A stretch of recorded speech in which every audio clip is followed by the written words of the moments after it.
नाबालिका बलात्कार घटना अभियुक्त को 20 वर्ष दंड। खोर्धा जिला बाघमारी नाबालिका को बलात्कार कर फिंगी देवा घटना अभियुक्त प्रकाश नायक को 20 वर्ष सश्रम कारादंड सह 50,000 टंका जरिमाना।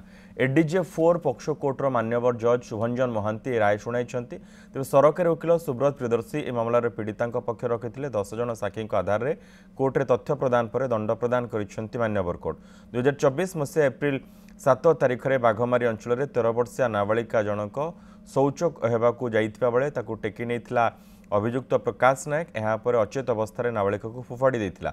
सेबेले पीड़िता को 6 लाख टंका आर्थिक सहायता पाई जिला आईन प्राधिकरण को निर्देश दिया जाइछि। तो हमर नाबालिका झील निज बारीपटू जाइथिला शौच करिया पे कि सेबेले मुदला ताकू जोर जबरदस्त टेकी नहीं बलात्कार करथला।